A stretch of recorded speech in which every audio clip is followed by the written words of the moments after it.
Dans le chariot d'Émilie, pas de matériel médical. Pourtant, ces produits sont tout aussi essentiels au quotidien des patients. Chaque matin, elle nettoie leur chambre. Des pièces où le virus est potentiellement partout. Vous mettez double gants? Oui. Et j'en enlèverai une avant de sortir de la chambre pour sortir avec des gants propres. Des précautions efficaces contre le Covid-19, mais pas contre l'anxiété. Bah oui, j'ai de la peur forcément, j'ai un enfant qui a 14 mois. Je rentre, qui n'a pas peur à l'heure d'aujourd'hui?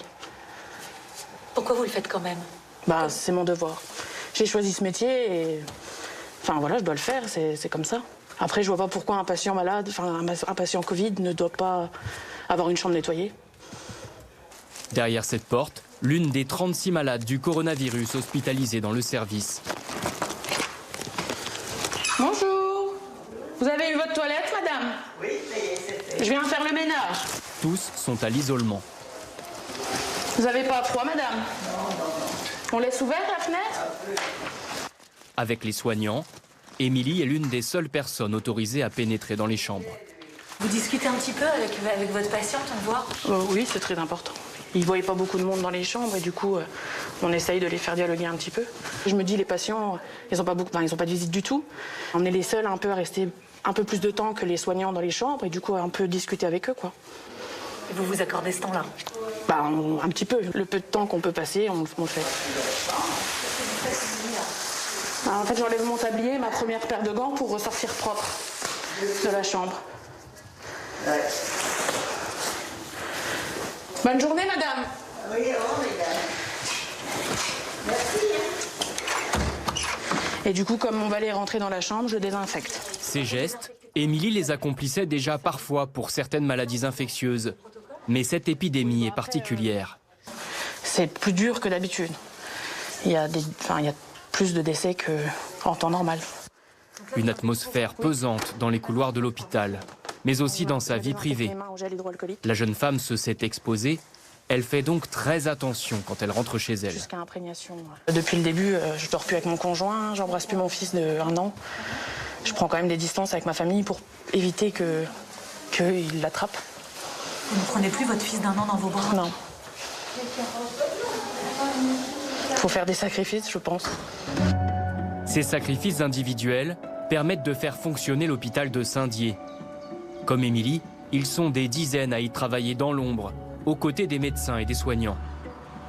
Sur 350 lits, 55 sont occupés par des patients atteints du coronavirus. Il faut livrer les médicaments et le matériel. C'est le rôle de Florent, logisticien. C'est un secteur Covid. Une unité Covid complète. Et vous avez le droit d'y rentrer? Juste, on ouvre la porte, on dépose juste derrière. Sinon, dans le service, on n'y va pas. Justement, ça vous fait peur quand vous y allez? Non, pas du tout. On est là pour ça. Vous avez pas de masque pour y aller? On n'a pas besoin de masque juste du fait qu'on ouvre. On livre juste derrière la porte. On rentre pas du tout dans le secteur. Le tout est fermé, donc normalement, on prend aucun risque. Florent n'est pas en contact direct avec les patients. Mais il doit aussi apporter le linge sale, contaminé, à la blanchisserie. Il respecte un protocole précis pour ne jamais avoir à le manipuler directement. À l'intérieur, il y a le linge mis dans les sacs rouges qui se dissout dans l'eau. Et après dans le sac poubelle ou dans le sac violet pour qu'on n'ait pas de contact avec. Et vous n'avez pas de gants là? Vous portez pas de gants? On a ceux-là, éventuellement. Mais bon, vaut mieux à l'arrière le porter sans gants, aller se laver les mains quand c'est fini. Comme ça, il n'y a pas de... Et on évite de se toucher le visage quand on a les mains... Quand on n'a pas de gants, ça c'est vrai. 3 fois par jour, il descend les draps au sous-sol. Il laisse ceux du secteur Covid sur leur chariot, bien identifiés, dans un coin. On a tout le linge contaminé, qui sera enlevé à 1h de l'après-midi, acheminé à la blanchisserie pour être traité et puis relivré au fur et à mesure.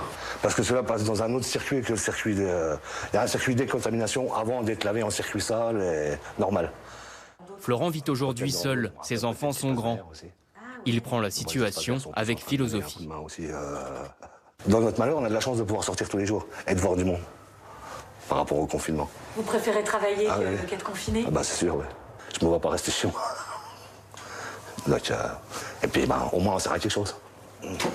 Ce sentiment d'être utile, beaucoup le partagent dans tous les services de l'hôpital, notamment en cuisine.